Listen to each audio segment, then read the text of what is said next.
اعوذ باللہ من الشیطان الرجیم بسم اللہ الرحمن الرحیم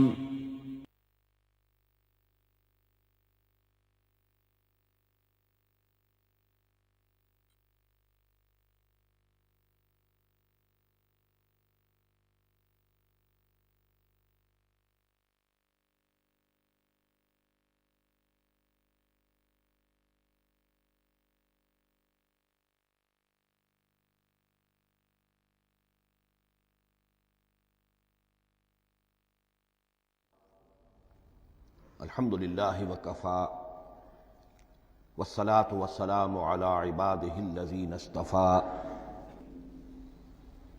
خصوصاً علی افضلہم وخاتم النبیین محمد الامین وعلی آلہ وصحبہ اجمعین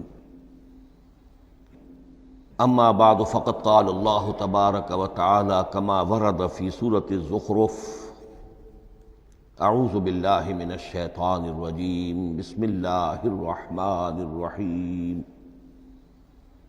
حامیم والکتاب المبین انا جعلناہ قرآنا عربیا لعلکم تعقلون وإنہ فی الکتاب لدینا لعلی حکیم وقال تبارک وتعالی کما ورد فی سورۃ الواقعہ فلا اقسم بمواقع النجوم وإنہ لقسم لو تعلمون عظیم انہ لقرآن کریم فی کتاب مکنون لا یمسہ الا المطہرون تنزیل من رب العالمین وقال عز وجل کما ورد فی آخر سورۃ الفجر بل هو قرآن مجید فی لوح محفوظ صدق اللہ العظیم رب اشرح لی صدری ویسر لی امری واحلل عقدۃ من لسانی یفقہوا قولی اللہم ربنا الہمنا رشدنا واعذنا من شرور انفسنا اللہم ارنا الحق حقا وارزقنا اتباعہ وارنا الباطل باطلا وارزقنا اجتنابہ اللہم ارحمنا بالقرآن العظیم واجعلہ لنا اماما ونورا وہدا ورحمہ اللہم ذکرنا منہ ما نسینا وعلمنا منہ ما جہلنا وارزقنا تلاوتہ آناء اللیل وآناء النہار واجعلہ لنا حجتا یا رب العالمین آمین۔ تعارف قرآن کے ضمن میں سب سے پہلی بات جو سمجھنے کی ہے وہ یہ کہ قرآن مجید کے بارے میں ہمارا اجمالی عقیدہ کیا ہے۔ یہ 3 جملوں پر مشتمل ہو سکتا ہے۔ ہمارے نزدیک قرآن اللہ کا کلام ہے جو محمد الرسول اللہ صلی اللہ علیہ وسلم پر نازل ہوا، اور تیسرے یہ کہ یہ مکمل محفوظ شکل میں موجود ہے بنوعاً، اس میں نہ کوئی تحریف ہوئی ہے نہ کوئی تبدیلی ہوئی ہے۔ یہ کم سے کم 3 اجزاء ہیں ہمارے عقیدے کے قرآن مجید کے بارے میں۔ لیکن اب اس کی کچھ علمی توضیحات۔ سب سے پہلے یہ کہ کلام ہونا، اس کا اللہ کا کلام ہونا، اس لیے کہ آپ کے علم میں ہے کہ تورات جو حضرت موسیٰ علیہ السلام کو دی گئی تھی وہ لکھی ہوئی شکل میں پتھر کی تختیوں پر لکھی ہوئی صورت میں دی گئی تھی، اور قرآن مجید کی تنزیل جو محمد رسول اللہ صلی اللہ علیہ وسلم پر ہوئی ہے وہ ایک مختلف صورت میں ہوئی ہے۔ اس کو قرآن مجید خود اللہ کا کلام قرار دیتا ہے۔ چنانچہ سورہ توبہ کی آیت ہے، آیت نمبر 6، وَإِنْ أَحَدٌ مِّنَ الْمُشْرِكِينَ اسْتَجَارَكَ فَأَجِرْهُ حَتَّى يَسْمَعَ كَلَامَ اللَّهِ ثُمَّ أَبْلِغْهُ مَأْمَنَهُ۔ جب ہجرت کے 9ویں سال آخری وارننگ دی گئی تھی مشرکین عرب کو کہ اب صرف تمہیں چند مہینے کی مہلت دی جا رہی ہے، اس دوران میں آخری فیصلہ کر لو اسلام قبول کرنا ہے یا نہیں، اس لیے کہ اس کے بعد مشرکین عرب کے لیے کوئی رعایت نہیں ہوگی، جو لوگ اسلام قبول نہیں کریں گے انہیں تہہ تیغ کر دیا جائے گا۔ فَإِذَا انْسَلَخَ الْأَشْهُرُ الْحُرُمُ فَاقْتُلُوا الْمُشْرِكِينَ حَيْثُ وَجَدتُّمُوهُمْ، جب یہ مہلت ختم ہو جائے تو ان مشرکین کا قتل عام کرو۔ اس کی وضاحت پھر جب سورہ توبہ ہم پڑھیں گے تو اس وقت ہوگی، اس وقت یقیناً ذہن میں کچھ اشکالات آئیں گے، لیکن اس وقت اس ضمن میں تفصیلی بحث کا موقع نہیں۔ اب اس میں ایک استثناء رکھا گیا کہ ایک مشرک ہے، وہ چاہتا ہے کہ اتنا بڑا چیلنج جو ہمیں دے دیا گیا تو ہمیں موقع دیا جائے کہ ہم آئیں، آپ کے پاس بیٹھیں، کچھ دن رہیں، اللہ کا کلام سنیں، آپ کیا بات منوانا چاہتے ہیں، اس کے لیے کیا دلائل ہیں، اس کو اچھی طرح سمجھیں، اس کا ہمیں موقع ہونا چاہیے۔ اس کے لیے یہ آیت نازل ہوئی کہ وَإِنْ أَحَدٌ مِّنَ الْمُشْرِكِينَ اسْتَجَارَكَ، اے نبی اگر ان مشرکین میں سے کوئی شخص آپ سے پناہ طلب کرے فَأَجِرْهُ، اسے پناہ دیجئے، حَتَّى يَسْمَعَ كَلَامَ اللَّهِ، یہاں تک کہ وہ اللہ کا کلام سن لے، ثُمَّ أَبْلِغْهُ مَأْمَنَا، پھر یہ بھی نہیں کہ اسی وقت اسے کہا جائے کہ تم مانتے ہو یا نہیں مانتے، نہیں، پھر اسے اس کے امن کے مقام پر پہنچا دو۔ یہ جو آیت ہے اس میں لفظ کلیئر آ گیا کہ قرآن مجید اللہ کا کلام ہے، لیکن اب اسی تل کے اوٹ میں پہاڑ والا مسئلہ ہے، ٹپ آف آئس برگ، اس کے نیچے وہ کتنا بڑا تودا ہوتا ہے۔ کلام جو ہے اللہ تعالیٰ کی صفت ہے، اور یہ بڑا مسئلہ گہرا ہے، اور علم کلام کا ایک بڑا پیچیدہ مسئلہ ہے کہ ذات باری تعالیٰ اور اس کی صفات کے مابین کیا ربط و تعلق ہے۔ آیا صفات ذات کا جز ہیں، جزو لا ینفک ہیں، حصہ ہے، یا کچھ زائد بر ذات ہے، جس کو علامہ اقبال نے ایک جگہ کہا ہے صفات ذات حق، حق سے جدا یا عین ذات۔ یہ ہمارے علم کلام کا ایک بڑا پیچیدہ مسئلہ ہے، لیکن یہ کہ اس میں متکلمین کا جو تقریباً اجماعی فیصلہ ہے وہ دو لفظوں میں آتا، لا عین ولا غیر۔ اللہ کی صفات نہ تو اس کی ذات کا عین ہے نہ اس کی ذات سے غیر ہے، بہت پیچیدہ شکل ہے، اور یہ بھی اس وقت کا میرا موضوع نہیں ہے، میں صرف کسی اور موضوع کے لیے صرف حوالے دے رہا ہوں۔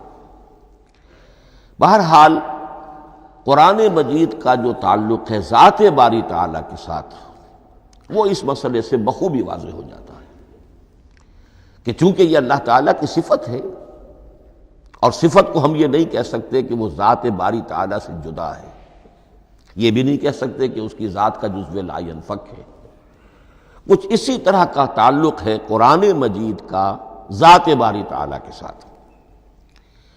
لیکن یہ مسئلہ قرآن مجید میں خود بیان ہوا،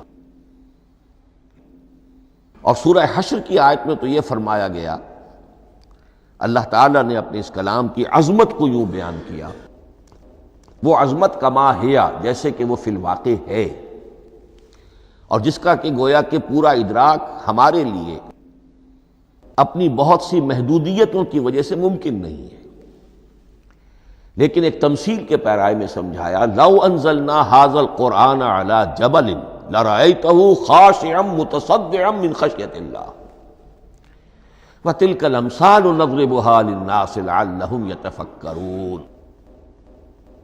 اگر ہم نے اس قرآن کو کسی پہاڑ پر اتار دیا ہوتا تو تم دیکھتے کہ وہ دب جاتا اور پھٹ جاتا اللہ کے خوف سے۔ اور یہ مثالیں ہیں جو ہم لوگوں کے لیے بیان کرتے ہیں تاکہ وہ غور کریں، تدبر کریں، سمجھیں۔ ما لا یدرک کلہ لا یترک کلہ، اگرچہ بتمام و کمال عظمت قرآن کا فہم ان کے لیے ممکن نہیں ہے، لیکن کسی درجے میں تو کچھ انعکاس اس کا ہو جائے، کچھ اندازہ ہو جائے، انسان اپنی ذہنی سطح کے اعتبار سے، اس کی مناسبت سے کسی درجے میں عظمت قرآن کا اندازہ کر لے، تو اللہ تعالیٰ کے ان الفاظ کو سامنے رکھے کہ لو انزلنا ھذا القرآن علی جبل لرأیتہ خاشعا متصدعا من خشیۃ اللہ۔ اب اس آیت کو سمجھنے کے لیے سورہ اعراف کی آیت نمبر 143 کو سمجھنا ہوگا، اسی اصول کے تحت کہ القرآن یفسر بعضہ بعضا، قرآن کا ایک حصہ دوسرے حصے کی تشریح کرتا ہے۔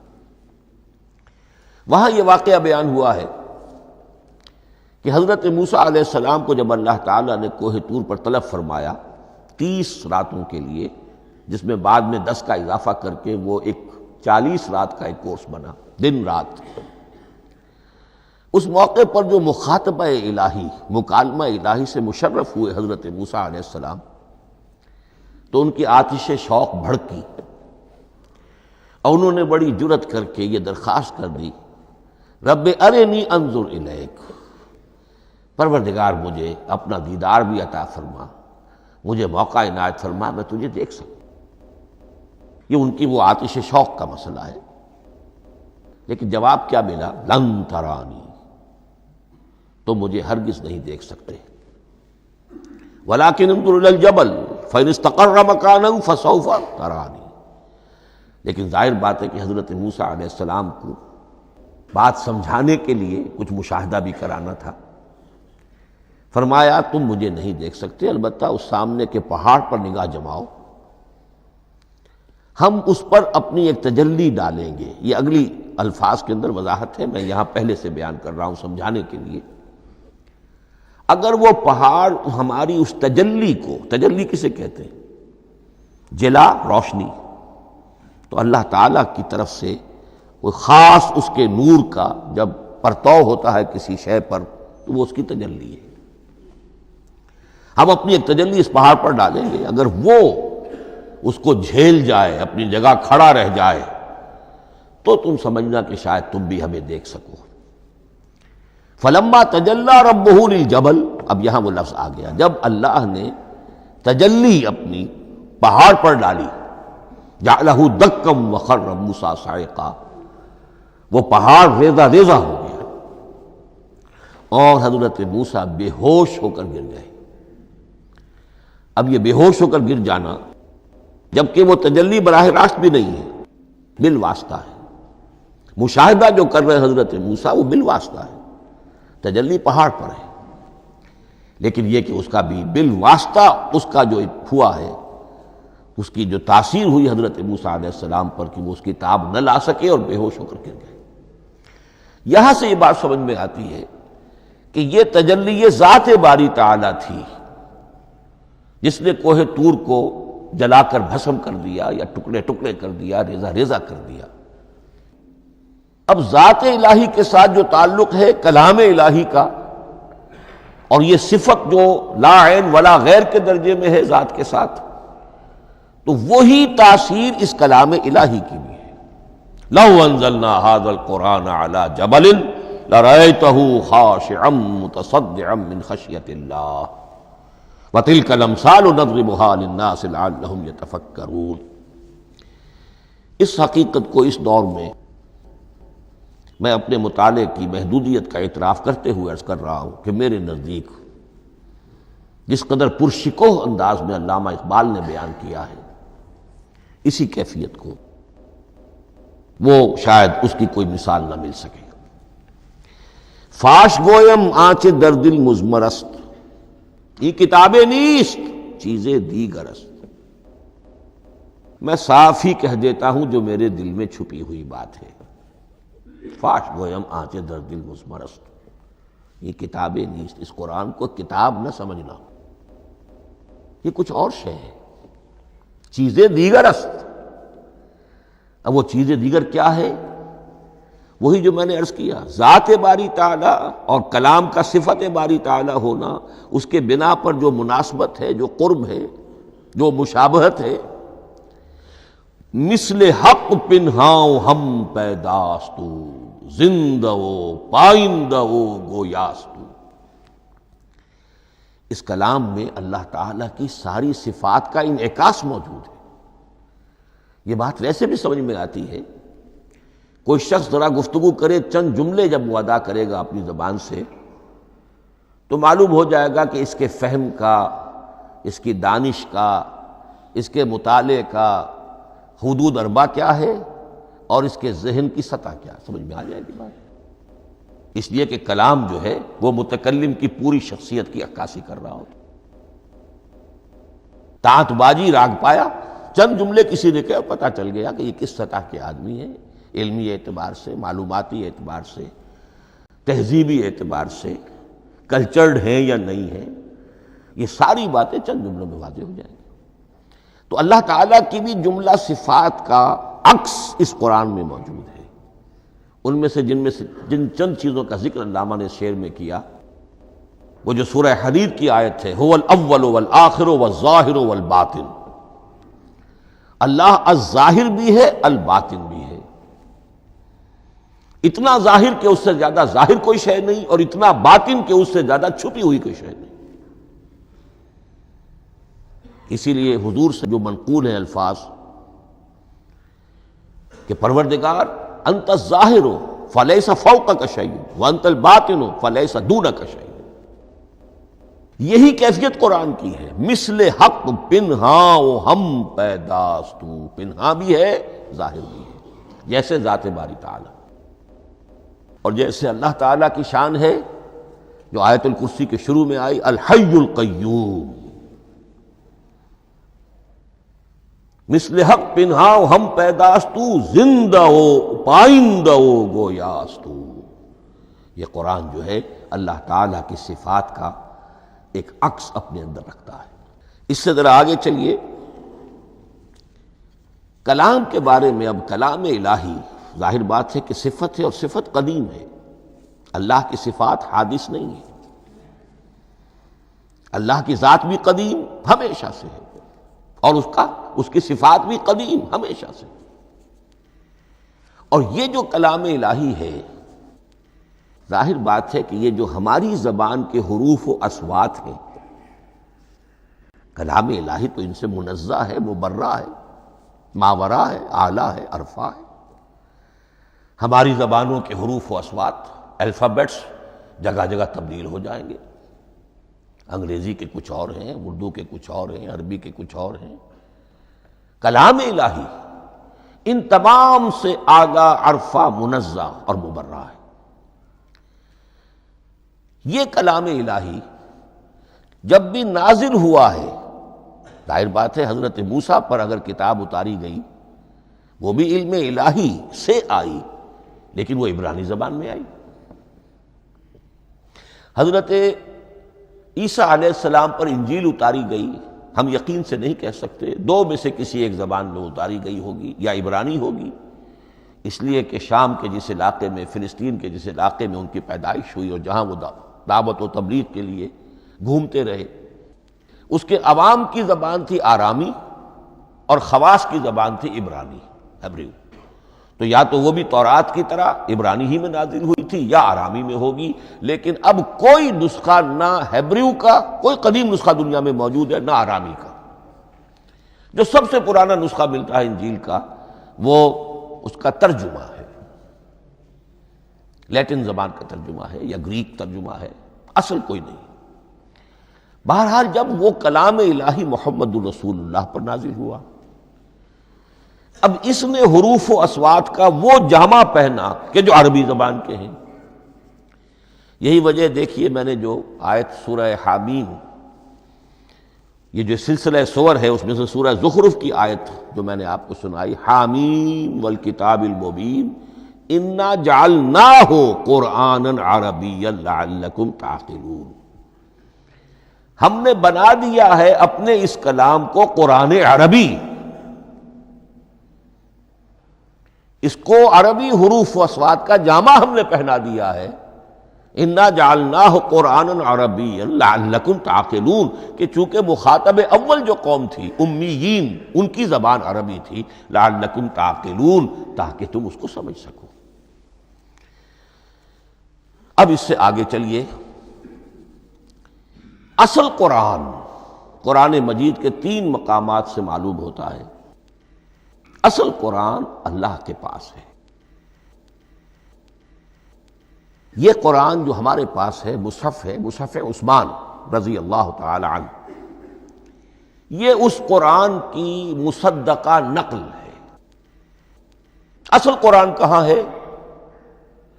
ایک جگہ فرمایا بل ہوا قرآن مجید فی لوح محفوظ، لوح محفوظ میں ہے، اصل قرآن وہاں ہے۔ اسی طریقے سے اسی سورہ زخرف کی اگلی آیت کیا ہے؟ ہم نے اسے عربی قرآن بنا کر اتارا، لیکن اصل قرآن کیا ہے؟ وَإِنَّهُ فِي أُمِّ الْكِتَابِ لَدَيْنَا لَعَلِيٌّ حَكِيمٌ، حقیقت میں تو یہ ام الکتاب میں ہے جو ہمارے پاس ہے، اور علی ہے بہت بلند، حکیم بڑی حکمت والا، یا محکم مضبوط۔ حکیم کے دونوں معنی ہیں۔ استحکام بھی اسی ہے کاف اور میم کے مادے سے بنا ہے، کسی شے کا پختہ ہو جانا، مضبوط ہو جانا، اور عقل کی پختگی وہ حکمت ہے، وہ دانائی ہے۔ اس اعتبار سے نوٹ کیجئے اصل قرآن کہاں ہے؟ لوح محفوظ میں۔ اصل قرآن کہاں ہے؟ ام الکتاب میں۔ اسی کو کہا گیا ہے ایک اور مقام پر فی صحف مکرمۃ مرفوعۃ مطہرۃ بأیدی سفرۃ کرام بررہ۔ یہ قرآن، اصل قرآن تو بڑے صحیفوں میں، ان صحیفوں میں ہے، ان صفحات میں ہے، ان اوراق میں ہے، جس کی شان کیا ہے؟ مکرمۃ، جن کی انتہائی تعظیم کی جاتی ہے، مطہرۃ، نہایت پاک صحیفے، فی صحف مکرمۃ مرفوعۃ، بلند و بالا، مطہرۃ بِأَيْدِي سَفَرَةٍ كِرَامٍ بَرَرَةٍ، ان فرشتوں کے ہاتھ میں جو بہت باعزت، بہت اونچے درجے کے، ان کے ہاتھوں میں ہے۔ وہ لوگ ہیں کہ جن کی تحویل میں ہے یہ کلام پاک، فی صحف مکرمۃ مرفوعۃ مطہرۃ بِأَيْدِي سَفَرَةٍ كِرَامٍ بَرَرَةٍ۔ اب اسی کو بیان کیا ہے سورہ واقعہ میں، فلا اقسم بمواقع النجوم، تو نہیں، میں قسم کھاتا ہوں ستاروں کے ڈوبنے کی جگہ کی۔ وَإِنَّهُ لَوْ تَعْلَمُونَ لَقَسَمٌ عَظِيمٌ، وَإِنَّهُ لَقَسَمٌ لَوْ تَعْلَمُونَ عَظِيمٌ، اور اگر تم جان سکتے تو یہ بہت بڑی قسم ہے جو ہم نے کھائی ہے، بہت بڑی گواہی ہے جو ہم نے پیش کی ہے۔ اب تدریجاً اس کا انکشاف ہو رہا ہے۔ یہ آج جو تصور ہے بلیک ہولز کا، اس سے کچھ اندازہ ہوتا ہے یہ ستارے کہاں ڈوب جاتے ہیں۔ بڑے بڑے ستارے نسیم منسیہ ہو جاتے ہیں، ستارے نہیں، پوری گیلیکسیز اس میں گم ہو جاتے ہیں، وہ مقبرے ہیں بڑی بڑی گیلیکسیز کے۔ فلا اقسم بمواقع النجوم وانه لقسم لو تعلمون عظیم انه لقرآن کریم، یہ قرآن ہے بہت باعزت، فی کتاب مکنون، اور یہ اس کتاب میں جو چھپی ہوئی ہے۔ یہ لؤلؤ مکنون کا لفظ آتا ہے قرآن مجید میں، جیسے موتی ہوتے ہیں انہیں چھپا کر رکھا جاتا ہے ڈبیوں میں، مخملی ڈبیوں کے اندر موتیوں کو، اسی طریقے سے فی کتاب مکنون، لا یمسہ الا المطہرون، وہ صحیفے بھی بہت مطہرہ تھے اور ان کو چھو نہیں سکتے مگر وہی جو انتہائی پاک ہیں، ملائکہ مقربین، جن کے قریب سے بھی ہو کر معصیت یا گناہ کا کوئی تصور تک نہیں گزر سکتا، وہ ہیں جو اس کو چھوتے ہیں، ان کے ہاتھوں میں ہے، ان کی تحویل میں ہے۔ یہ ہے وہ چیزیں کہ جس سے اندازہ ہوا کہ اصل قرآن کہاں ہے۔ یہ جو ہمارے پاس ہے در حقیقت یہ نقل مطابق اصل ہے، مصدقہ نقل ہے۔ اب اس میں آپ سے عرض کر دوں کہ ایک بہت خوبصورت بات ہمیں جو ملتی ہے، تورات میں جو استثناء، جو صفر استثناء ہے، ڈیوٹرانومی، اس کے 18ویں باب میں 18ویں اور 19ویں آیات جو ہیں اس میں ذکر موجود ہے، میں ان کے لیے انہی کے بھائیوں میں سے تیری مانند ایک نبی برپا کروں گا۔ اللہ تعالیٰ کلام فرما رہے ہیں یہاں حضرت موسیٰ علیہ السلام سے، آج بھی موجود ہے، اولڈ ٹیسٹمنٹ، ڈیوٹرانومی، یا کتاب استثناء سفر استثناء اس کا 18واں باب، اس کی 18ویں اور 19ویں آیات، جب چاہیں جا کر دیکھ لیں۔ میں ان کے لیے ان کے بھائیوں ہی میں سے تیری مانند ایک رسول اٹھاؤں گا، میں ان کے لیے انہی کے بھائیوں میں سے تیری مانند ایک نبی برپا کروں گا اور اپنا کلام اس کے منہ میں ڈالوں گا، اور جو کچھ میں اس سے کہوں گا وہی وہ ان سے کہے گا۔ یہ ہے جو پیشین گوئی ہے محمد الرسول اللہ صلی اللہ علیہ وسلم کی۔ اور یہاں وہ فرق واضح کر دیا گیا، اے موسیٰ تم سے تو یا تو ہم نے کلام کیا ہے یا تمہیں جو کتاب دی ہے وہ لکھی ہوئی دی ہے، لیکن جو نبی تیری ہی مانند میں برپا کروں گا۔ اب اس میں بھی نوٹ کرنے کی بات ہے کہ حضرت موسیٰ کے مشابہ نبی اکرم صلی اللہ علیہ وسلم کے سوا کوئی نبی نہیں۔ صاحب کتاب وہ بھی تھے، صاحب کتاب محمد بھی ہیں، صاحب امت وہ بھی تھے، اور صاحب امت محمد رسول اللہ تیری مانند۔ صاحب شریعت، حضرت عیسیٰ صاحب شریعت نہیں تھے، شریعت موسوی ہی کو نافذ کرنے کے لیے آئے تھے۔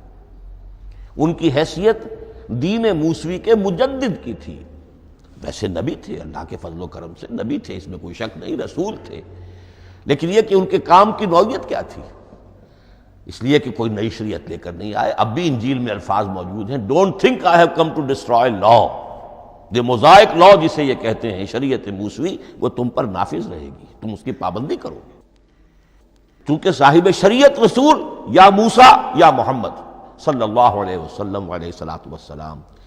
تو میں ان کے بھائیوں میں سے، اب بھائی کون ہوں گے؟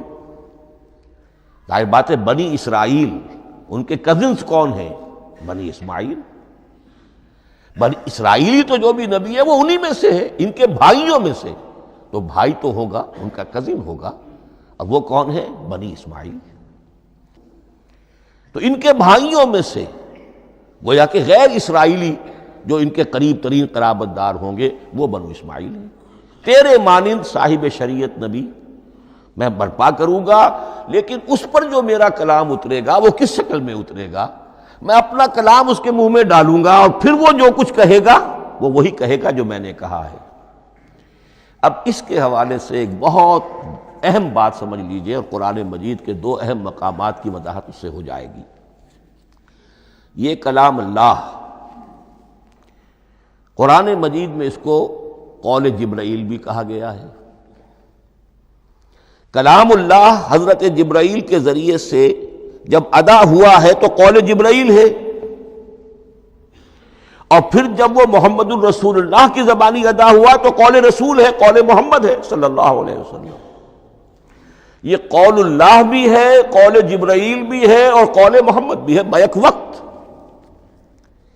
یہ بات دیکھیے سورۃ تکویر، اذا الشمس کورت، انہ لقول رسول کریم ذی قوت عند ذی العرش مکین مطاع ثم امین وما صاحبکم بمجنون۔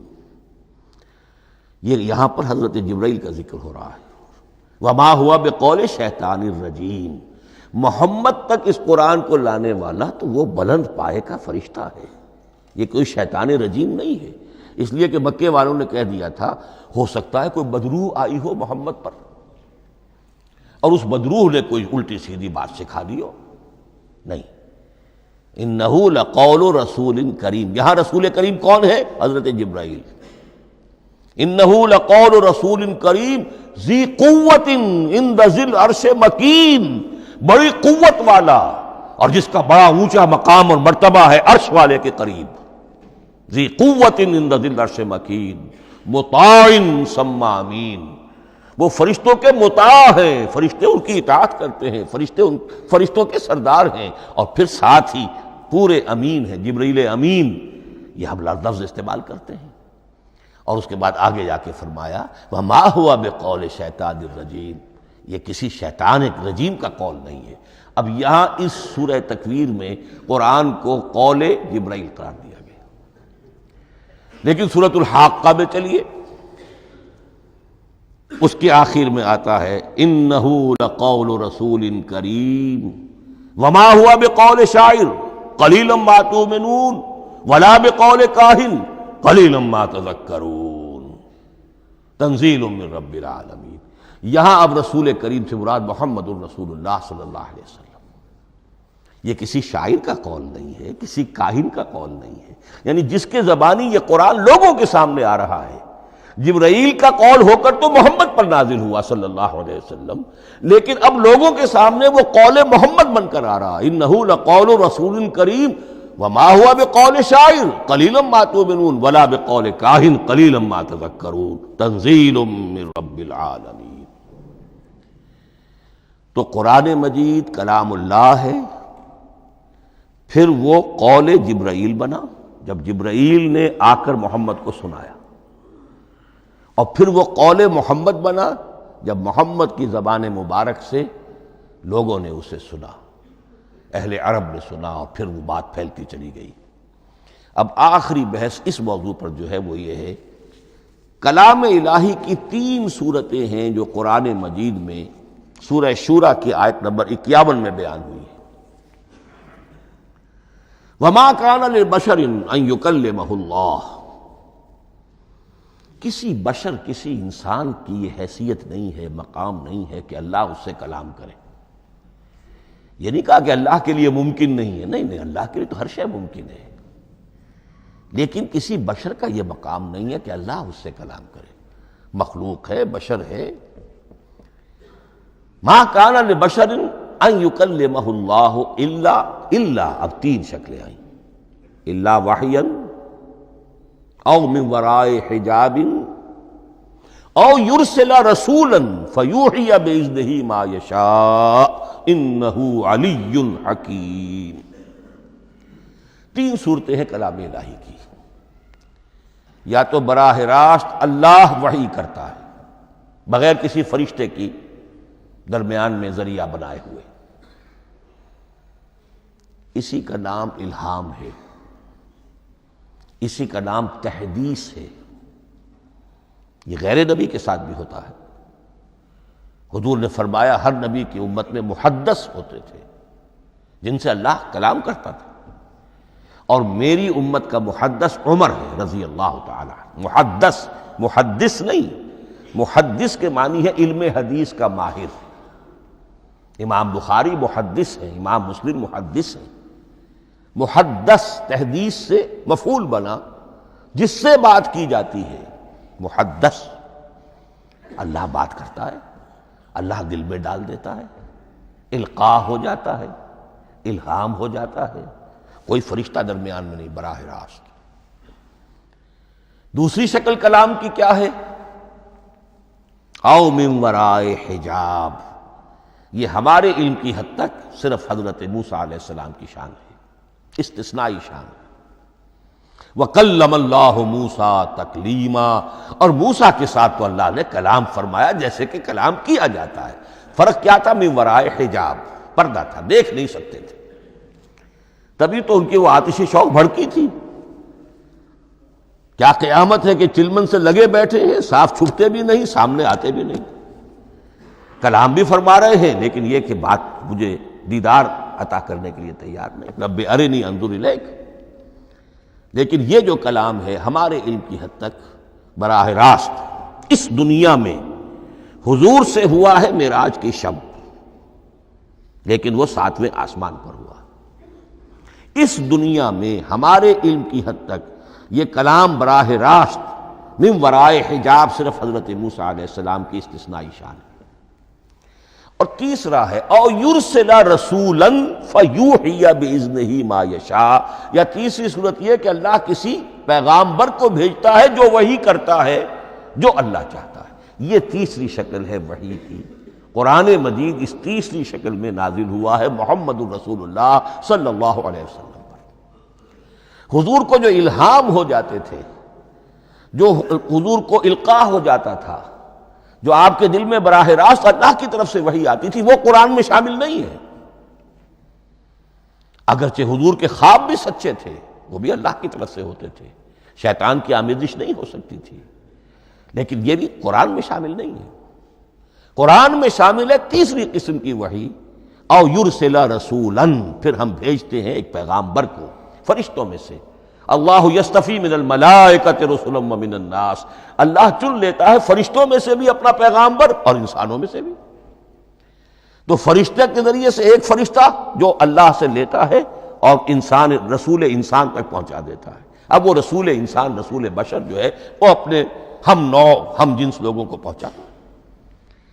تو اللہ یستفی من الملائکۃ رسلا ومن الناس، یہاں وہی بات فرمائی، او یرسل رسولا فیوحی باذنہ ما یشاء، پھر وہ وحی کرتا ہے اللہ کے حکم سے جو اللہ چاہتا ہے۔ یہ کلام الہی کی یہ تیسری شکل ہے جو محمد الرسول اللہ صلی اللہ علیہ وسلم پر نازل ہوا، اور وہ ہے قرآن حکیم۔ اب ایک اور بحث جو علمی ہے وہ یہ ہے کہ حضور پر جو اس کا نزول ہوا اس کی کیفیات کیا تھی۔ دو الفاظ استعمال ہوتے ہیں، انزال بھی اور تنزیل بھی۔ ان دونوں میں فرق کیا ہے اس کو نوٹ کر لینا چاہیے۔ لغوی اعتبار سے جان لینا چاہیے، نزل ینزل کسی کا خود اترنا، نازل ہونا، اترنا۔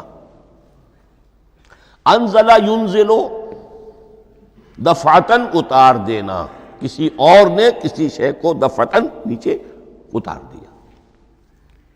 یہی مفہوم نزلہ کے ساتھ بے لگ جائے تو آ جاتا ہے، با کے ساتھ نزلہ بہی، یہ اتارنے کے مفہوم میں آئے گا۔ لفظی ترجمہ یہ بھی کر سکتے وہ اترا اس شے کے ساتھ۔ نزل بہ الروح الامین، اس کو لے کر نازل ہوا خود روح الامین فرشتہ علی قلبک، اے محمد صلی اللہ علیہ وسلم آپ کے قلب مبارک پر۔ تو نزلہ بے اور انزال اس کے معنی ایک ہی ہے، لیکن اگلا لفظ ہے تنزیل، نزل ینزل تنزیلا، اس کے معنی ہے رفتہ رفتہ، تدریجاً، نجمن نجمن، تھوڑا تھوڑا کر کے، وقفے وقفے سے اتارنا۔ جیسے عربی میں اعلام کہیں گے کسی کو کچھ بتا دینا، باخبر کر دینا، مطلع کر دینا، بھائی مطلع کر دیا میں نے، اب تم جانو تمہارا کام، یہ اعلام کہلائے گا۔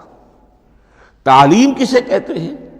سکھانا، درجہ بدرجہ، دیکھنا اس کی استعداد کیا ہے، آج یہ کیا بات سمجھ سکتا ہے، میں اتنے ہی درجے تک سمجھاؤں، اب کل میں اسے مزید سمجھاؤں گا، پرسوں مزید سمجھاؤں گا۔ یہ درجہ بدرجہ کسی شے کو سمجھانا، یہ تعلیم ہے۔ تو انزل ینزل انزالا، یہ ہے اتار دینا دفعتاً، اور نزل ینزل تنزیلا، یہ ہے تدریجاً اتارنا۔ اب قرآن مجید کے لیے یہ دونوں الفاظ مستعمل ہیں، لیلۃ القدر اور لیلۃ المبارکہ۔ ہم یہ دو بھی نوٹ کر لیجئے، قرآن مجید میں چونکہ اہم مضامین کم سے کم دو جگہ پر ضرور آتے ہیں۔ انا انزلناہ فی لیلۃ القدر، یہاں انزلنا ہے، نزلنا نہیں ہے، انزلنا ہے، ہم نے اتارا اس کو لیلۃ القدر میں۔ اور باقی صورت تو آپ کو یاد ہوگی، وما ادراک ما لیلۃ القدر، لیلۃ القدر خیر من الف شہر، تنزل الملائکۃ والروح فیہا باذن ربہم من کل امر، سلام ہی حتی مطلع الفجر۔ لیکن یہ اہم مضمون قرآن مجید میں دوسری جگہ بھی ہے۔ سورہ دخان کے شروع میں فرمایا حامیم والکتاب المبین انا انزلناہ فی لیلۃ مبارکۃ انا کنا منذرین فیہا یفرق کل امر حکیم امرا من عندنا انا کنا مرسلین رحمتا من ربک انہ هو السمیع العلیم۔ یہ لیلۃ المبارکہ ہے، ایک ہی ہے، لیلۃ القدر اور لیلۃ المبارکۃ، ان دونوں کے لیے وہی انزلنا کا لفظ آیا۔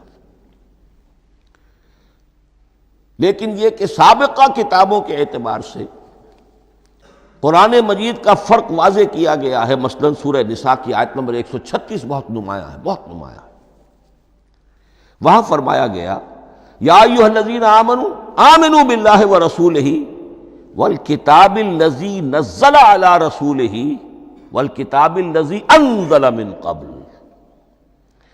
اے ایمان کے دعوے دارو، حقیقتاً ایمان لاؤ، ایسے ایمان لاؤ جیسے ایمان لانے کا حق ہے، اللہ پر بھی اور اس کے رسول پر بھی، اور اس کتاب پر بھی جو اللہ نے اپنے رسول پر نازل فرمائی، اور اس کتاب پر بھی جو اللہ نے پہلے نازل فرمائی۔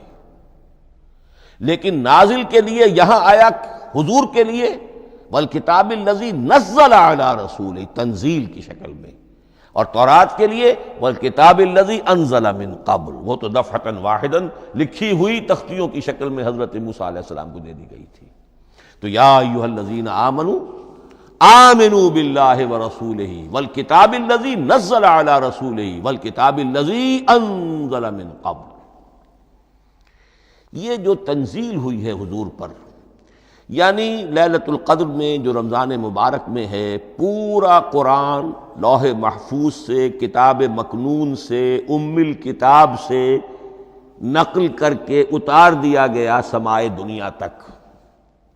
پہلا آسمان جسے ہم کہتے ہیں سمائے دنیا، وہ آسمان جو قریب ترین ہے دنیا کے، وہاں سے اب یہ درجہ بدرجہ تھوڑا تھوڑا چند آیتیں، چند سورتیں، پھر آیتیں، پھر سورتیں، یہ نازل ہوا محمد الرسول اللہ صلی اللہ علیہ وسلم پر۔ گویا کہ پہلا مرحلہ انزال کا ہے، پورا قرآن لوح محفوظ یا کتاب مکنون یا ام الکتاب سے نقل کر کے اتار دیا گیا سمائے دنیا تک۔ یہ ہے انزل ینزل انزالا، انا انزلناہ فی لیلۃ القدر انا انزلناہ فی لیلۃ مبارکہ۔ لیکن محمد الرسول اللہ پر یہ نازل ہوا اب تھوڑا تھوڑا، نجمن نجمن، درجہ بدرجہ، تدریجاً۔ یہ ہے تنزیل۔ اس تنزیل کی حکمت قرآن مجید میں بیان ہوئی ہے، اور اس اعتبار سے کہ اہل عرب نے، اہل مکہ نے اعتراض کیا تھا کہ یہ پورا قرآن کیوں نہیں محمد ایک ہی مرتبہ پیش کر دیتے صلی اللہ علیہ وسلم۔ اس میں جو چیز مضمر تھی وہ یہ تھی کہ چونکہ یہ حقیقت میں اللہ کا کلام نہیں ہے، یہ محمد کا اپنا کلام ہے، تو کوئی شاعر دنیا میں ایسا نہیں ہے جو ایک دم اپنا پورا دیوان دے دے۔ وہ تو ساری عمر میں تھوڑا تھوڑا، آج غزل کہی، کل قصیدہ کہا، پرسوں کچھ اور کہا، پھر وہ جمع ہوتا ہے تو وہ دیوان بنتا ہے۔ اسی طریقے سے تو یہ کر رہے ہیں۔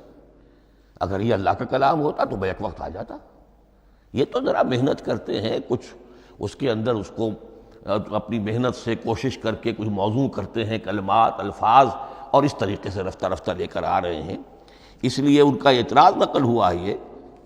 وقال الذین کفروا لولا نزل علیہ القرآن جملۃ واحدۃ، انہوں نے کیوں نہیں اترا یہ قرآن پورا کا پورا ایک ہی بار؟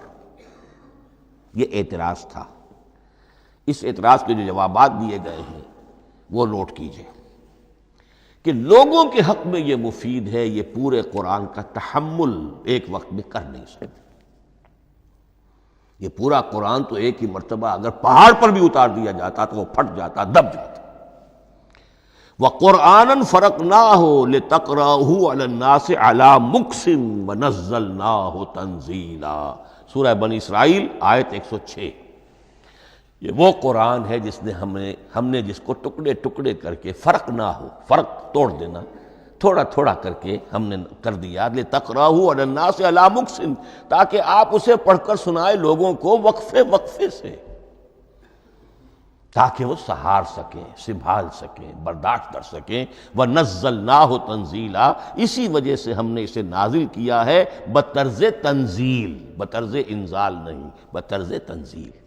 وَقُرْآنًا فَرَقْنَاهُ لِتَقْرَأَهُ عَلَى النَّاسِ عَلَى مُكْثٍ وَنَزَّلْنَاهُ تَنزِيلًا۔ ایک حکمت تو ہو گئی عوام کے لیے، ایک حکمت خود رسول کے لیے صلی اللہ علیہ وسلم۔ كَذَلِكَ لِنُثَبِّتَ بِهِ فُؤَادَكَ وَرَتَّلْنَاهُ تَرْتِيلًا۔ اب ذرا نوٹ کیجئے، قلب محمدی کے لیے بھی اس پورے کلام کا ایک دم سہار آسان کام نہیں تھا۔ یہ اس لیے، یہ اسی سورہ الفرقان کی جو آیت کا میں نے ایک حصہ آپ کو سنا دیا تھا، اسی کے اندر اس کا جواب آیا ہے، اسی آیت میں، آیت نمبر 32 ہے یہ سورہ فرقان کی۔ وقال الذین کفروا لولا نزل علیہ القرآن جملۃ واحدۃ، یہ اعتراض ہے۔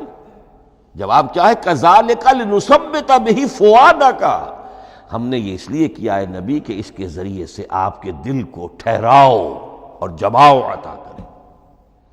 یہ ایک دم اس کا اتر جانا، انا سنلقی علیک قولا ثقیلا، بڑا بھاری بوجھ ہے، ناقابل برداشت ہے، تاکہ رفتہ رفتہ آپ کا دل، اس کے اندر تقویت بڑھتی چلی جائے، اس کے اندر اور اس کا تحمل جو ہے، اس کی صلاحیت بڑھتی چلی جائے۔ کذالک لنثبت بہ فؤادک ورتلناہ ترتیلا، اسی لیے ہم نے تھوڑا تھوڑا کر کے نازل کیا ہے۔ ولا یاتونک بمثل الا جئناک بالحق واحسن تفسیرا، ساتھ ہی فرمایا کہ یہ لوگ جو بھی اعتراض کریں گے ہم اس کا جواب بھی اور بہترین تعویل بھی آپ کو دے دیں گے۔ اب اگلی بحث یہ ہے یہ قرآن کب اور کہاں نازل ہوا۔ یہ عام معلوماتی شے ہے، اس میں کوئی پیچیدگی نہیں ہے، لیکن اس کی اہمیت ہے بہت ضروری ہے، وہ میں انشاءاللہ اگلی بحث میں جب کہ قرآن کے سمجھنے کے جو اصول ہیں ان کو بیان کروں گا تو وضاحت سے بات آئے گی۔ یہ کہ یہ عام معلوماتی ایک ہمارے ذہن میں خاکہ رہنا چاہیے، زمان و مکان کا کیا رشتہ ہے قرآن کے ساتھ۔ قرآن نازل کب ہوا؟ ہمارا چونکہ عام طور پر جو معمول ہے، ہم تو جو کرسچین ایرا ہے اس کے حوالے سے ہمارے ذہن کے اندر سارا حساب کتاب ہے، تو سن 610 عیسوی سے لے کر 632 عیسوی تک شمسی حساب سے 22 سالوں میں قرآن نازل ہوا ہے۔ 571 حضور کی ولادت کا سال ہے، 571 عیسوی۔ 610 میں آپ 39 سال کے ہوئے، لیکن قمری حساب سے 40 کے ہو چکے۔ 610 میں قرآن کی تنزیل شروع ہوئی اور 632 میں آپ کا انتقال ہوا۔ 22 برس زمانی اعتبار سے نقشہ ذہن میں رکھیے، اور اسے ہم اگر دوسرے حساب سے کہیں گے تو عام الفیل، وہ جو ابرہہ آیا تھا بیت اللہ کو ڈھانے کے لیے، وہ سال عربوں میں بہت مشہور ہو گیا تھا، اور وہی سال حضور کی ولادت کا ہے، تو عام الفیل ہی میں حضور کی ولادت ہوئی، لہذا 40 عام الفیل میں قرآن مجید کا نزول شروع ہوا، اور 11 ہجری تک یہ 23 برس بنتے ہیں قمری حساب سے۔ ایک رائے یہ بھی ہے کہ قرآن کا نزول 20 برس میں ہوا ہے، اور اس میں وضاحت یہ ہے کہ پہلے 3 سال اللہ تعالی نے ایک فرشتے کو، حضرت اسرافیل علیہ السلام کو مامور کیا تھا حضور کی تعلیم پر۔ دنیاوی اعتبار سے حضور نے کوئی تعلیم حاصل نہیں کی، آپ امی تھے، آپ نے دنیاوی اعتبار سے کسی کے سامنے زانو تلمس طے نہیں کیا، کہیں کوئی تعلیم حاصل نہیں کی، کہیں کوئی تحصیل علم نہیں کی، لیکن اللہ تعالیٰ نے علمہ شدید القویٰ، اللہ تعالیٰ نے جو کچھ انہیں سکھایا ہے، جو علم انہیں عطا کیا ہے، تو ایک روایت یہ ہے کہ 3 برس تک، اور اس کے بعد پھر قرآن نازل ہونا شروع ہوا تو 20 برس تک قرآن نازل ہوا۔ لیکن وہ لوگ بھی مانتے ہیں کہ سورہ علق کی آیتیں نازل ہو چکی تھی، پھر 3 برس کا وقفہ ہے۔ سورہ علق کی آیتیں کیا ہے؟ جو پہلی وحی ہے، اقرأ بسم ربک الذی خلق، خلق الانسان من علق، اقرأ وربک الاکرم الذی علم بالقلم، علم الانسان ما لم یعلم۔ گویا کہ بسم اللہ ہو رہی ہے محمد الرسول اللہ صلی اللہ علیہ وسلم کی تعلیم کی، اور جن گھرانوں میں یہ رواج ابھی تک چل رہا ہو، بسم اللہ بچوں کی کراتے ہیں، ایک تقریب کی شکل میں منعقد کرتے ہیں، ہمارے ہاں یہ رواج تھا، اب ہم چھوڑ چکے ہیں، کہ جو تقریب بھی حضور کی اور صحابہ کی زندگیوں سے ثابت نہ ہو، ہمیں کوشش کرنی چاہیے کہ ان تقریبات کا سلسلہ منقطع کریں۔ ما انا علیہ واصحابی، ہماری تقریبات جو ہیں وہ بس وہیں تک محدود رہنی چاہیے۔ بہرحال وہ جو ایک چلتی ہے روایت، 4 سال 4 مہینے 4 دن کا بچہ یا بچی ہو تو بسم اللہ یہی آیتیں پڑھی جاتی ہیں، پڑھ تو نہیں سکتا، انگلی رکھ کر پڑھانے والا کوئی عالم دین بیٹھ جاتا ہے سامنے، وہ نہا دھو کر بچہ یا بچی بیٹھی ہوئی ہے، اور اس کو اقرأ بسم ربک الذی خلق، خلق الانسان من علق، اقرأ وربک الاکرم الذی علم بالقلم، علم الانسان ما لم یعلم۔ اب اس میں تو سارا پڑھنے پر زور ہے، حصول علم پر زور ہے، کسی تبلیغ کا حکم ہی نہیں، ابھی رسالت کا کوئی تذکرہ کچھ بھی نہیں، اس میں تو قیامت کا بھی کوئی ذکر نہیں۔ اب اس کے بعد روایت یہ ہے کہ 3 برس تک پھر حضرت اسرافیل دن رات حضور کے ساتھ رہے ہیں اور آپ کی تعلیم ہوئی ہے، اور پھر 3 برس کے بعد پھر وحی کا سلسلہ شروع ہوا ہے، واللہ عالم۔ لیکن یہ کہ جب سورہ اقرا نازل ہو چکی ہے، اس کی 5 آیتیں، تو وہ 3 برس بھی اس کا وقفہ شمار ہوں گے، زمانہ نزول پھر وہی 23 برس رہے گا۔ اسی کے ساتھ میں نے عرض کیا تھا کہ دوسری بات یہ کہاں نازل ہوا قرآن۔ ایک لفظ میں تو یہ سمجھ لیجئے یہ حجاز میں نازل ہوا۔ حجاز جزیرہ نما عرب کا ایک خاص حصہ ہے، پہاڑی سلسلہ، یوں سمجھ لیجئے، اس کو ذہن میں رکھیے۔ جزیرہ نما عرب جو ہے وہ شمال سے جنوب کی طرف چوڑا ہوتا جاتا ہے، شمال میں شام اور عراق کی طرف جاتا ہے تو وہ تنگ ہے، پھر نیچے چوڑا ہو رہا ہے۔ اس کا جو مغربی ساحل ہے جس پر جدہ کی بندرگاہ بھی ہے، ینبو کی بھی ہے، اس کے کہیں وہ ایک میدان شروع ہوتا ہے ساحل سے، کہیں وہ بہت مختصر ہے، کہیں خاصا چوڑا ہے، اس کو کہتے ہیں تہامہ۔ پھر ایک پہاڑی سلسلہ ہے، اس کو کہتے ہیں حجاز۔ یہ پہاڑی سلسلہ جو ہے اس کے بعد جو ہے وہ نجد کہلاتا ہے، وہ سطح مرتفع ہے، پلیٹو۔ تو یہ تین حصے ہیں جزیرہ نما عرب کے جغرافیائی اعتبار سے، اور حجاز کہتے بھی ہیں پردے کو، حاجزن، پردہ جو دو چیزوں کے درمیان حائل ہو جائے۔ تو یوں سمجھیے کہ یہ فلیٹ ہے نجد کا، اور یہ فلیٹ ہے میدان، یہ ہے تہامہ کا، اور درمیان میں یہ پہاڑی سلسلہ کھڑا ہوا ہے، تو یہ گویا کہ ان دونوں کو جدا کر رہا، یہ حجاز ہے۔ اس حجاز ہی کا شہر مکہ ہے، اس حجاز ہی کا شہر مدینہ ہے، اس حجاز ہی کا شہر طائف ہے، اس حجاز ہی کی آخری ٹپ سمجھ لیجئے تبوک ہے۔ تو حضور صلی اللہ علیہ وسلم کی پوری زندگی آغاز وحی کے بعد سے لے کر وہ اسی علاقے کے اندر، پہلے آپ مکے میں تھے، قرآن مجید کی جو صورتیں اس دور میں نازل ہوئیں، یہ آیتیں نازل وہ مکیات کہلاتی ہیں۔ پھر آپ نے ہجرت کی، اور ہجرت کر کے جب آپ جا رہے تھے اس دوران میں بھی کچھ قرآن نازل ہوا اثناء ہجرت میں۔ پھر آپ مدینے تشریف فرما ہوئے، اب وہ ہم کہتے ہیں مدنی قرآن، لیکن مدنی قرآن سارا مدینے میں نازل نہیں ہوا۔ آپ کبھی جا رہے کسی مہم پر، کسی جنگ کے لیے، غزوہ بدر کے لیے آ گئے ہیں، تو وہاں جو آیات نازل ہو رہی ہیں وہ مدینے میں تو نہیں ہو رہی۔ براڈ تقسیم تو یہی ہے، مکی مدنی۔ ہجرت سے قبل جو کچھ نازل ہوا وہ مکی، ہجرت کے بعد جو کچھ نازل ہوا وہ مدنی۔ لیکن صرف مدنی کہنا صحیح نہیں ہے، اثناء سفر تبوک، اتنا طویل سفر ہے آپ کا، اس کے دوران آتے جاتے قرآن نازل ہوتا رہا۔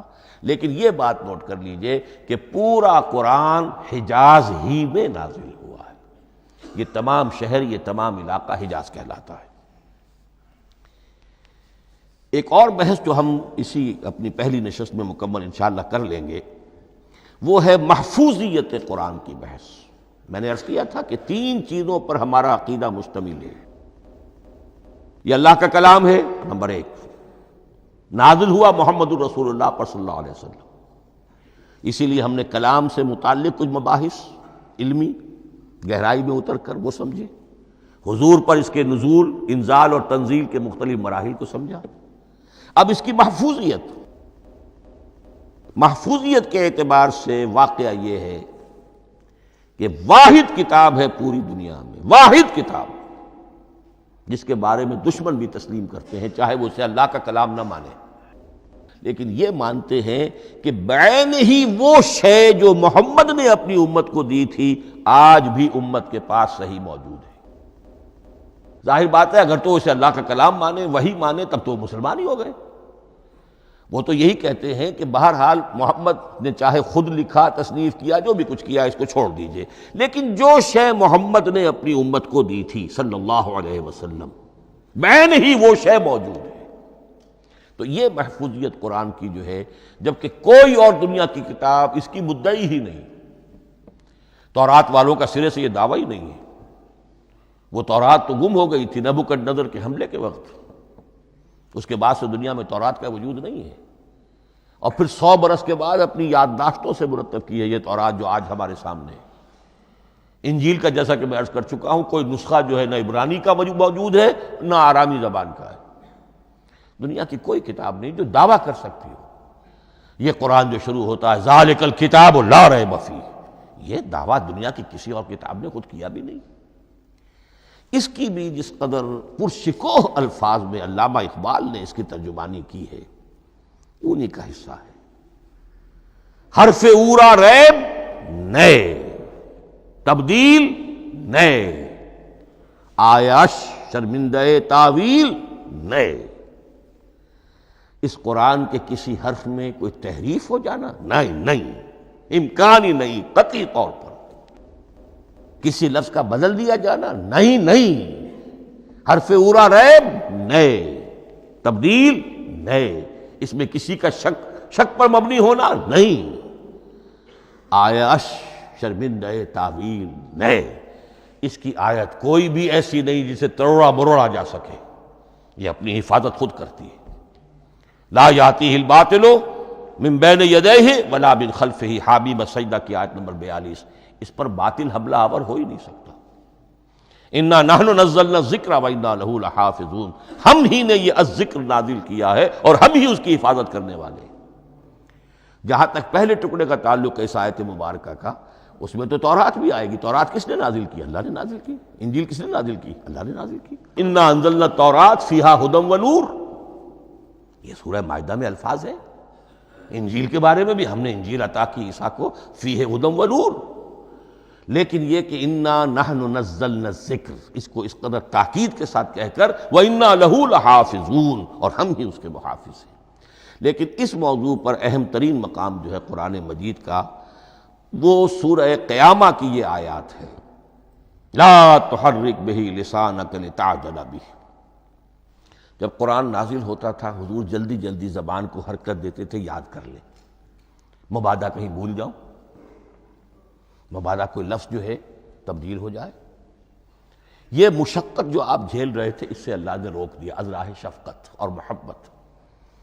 لا تحرک بہ لسانک لتعجل بہ ان علینا جمعہ وقرآنہ، ہمارے ذمے ہے اس کو جمع کر دینا، آپ کے سینے میں جمع کر دیں گے اس کو۔ اور صرف جمع کرنا نہیں، قرآن، ترتیب۔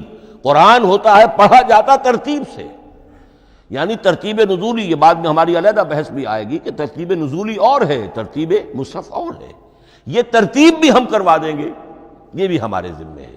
ان علینا جمعہ وقرآنہ فاذا قرأناہ فاتبع قرآنہ، پھر جب ہم جس ترتیب سے پھر آپ کو پڑھائیں اسی ترتیب کی پیروی کیجیے۔ یہ جو ہے کہ قرآن کا جمع اور تدوین، یہ بھی اللہ تعالیٰ نے اس کی ضمانت لی، اور اس کی ترتیب بھی اللہ تعالیٰ ہی کی ضمانت سے ہے۔ اس اعتبار سے محفوظیت قرآن کے یہ دونوں پہلو ہمارے سامنے رہنے چاہیے۔ بارک اللہ لی ولکم فی القرآن العظیم ونفعنی وإیاکم بالآیات والذکر الحکیم۔